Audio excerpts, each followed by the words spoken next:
Ankleshwar Gokul party plot ખાતે ભરૂચ જિલ્લાના વસેલા સૌરાષ્ટ્ર આહિર સમાજના 14મો સ્નેહ મિલન કાર્યક્રમ યોજાયો હતો।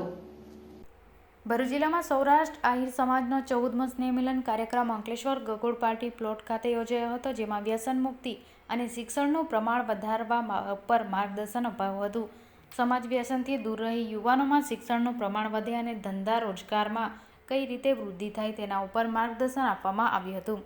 જ્યારે સમાજમાં વિવિધ ક્ષેત્રે અનોખી સિદ્ધિ હાંસલ કરનાર યુવાનોનું સન્માન કરવામાં આવ્યું હતું તથા સમાજના તેજસ્વી તારલાઓનું સન્માન કરવામાં આવ્યું હતું।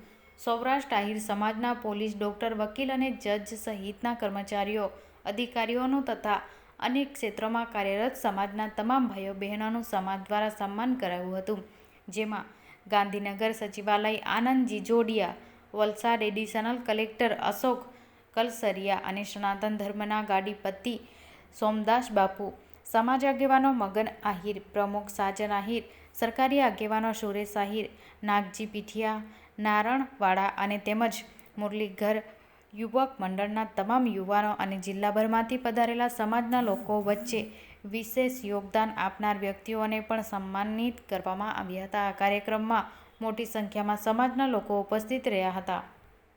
જય દ્વારકાધીશ। મારું નામ સાજણભાઈ આર આહિર, ભરૂચ જિલ્લા આહિર સમાજના પ્રમુખ તરીકે હું છું। આજ રોજ અંકલેશ્વર ભરૂચ ખાતે 14મું અમારું સ્નેહ મિલન થઈ ગયું હતું।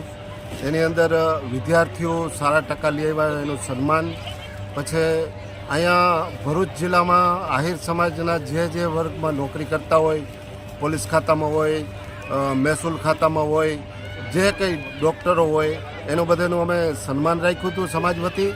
અને એના સિવાય સમાજ એક કાયમીને માટે એક જળવાઈ રહે, સમાજ એક થઈને રહીએ એના માટે આ કાર્યક્રમ હતો। અને બીજું કે આ દરેક જે યુવાનો સારા ટકા લઈ આવે, આપણું યુવાધન હારે માર્ગે ચડે, એને અમે પ્રોત્સાહન આપી અને ઇનામ આપી એટલા માટે કે એ આગળ વધે। આજે કલિયુગની અંદર એકતા અને ભણતર બે જ મહત્ત્વનું છે। તો આજે અમારો સમાજ પહેલાં પાછળ હતા, એટલે અમે એવું વિચાર્યું કે હવે આપણે આ ઘટે છે, એટલે એકતા અને સમાજનું ભણતર આ હંમેશને માટે આગળ રહેશે આ કલિયુગમાં, એના માટે અમે ભાર આપી અને સમાજના ટોટલી દક્ષિણ ગુજરાતના અગ્રણીઓ બધા હાજર રહ્યા, એના માટે હું ખૂબ ખૂબ એમનો આભાર માનું છું।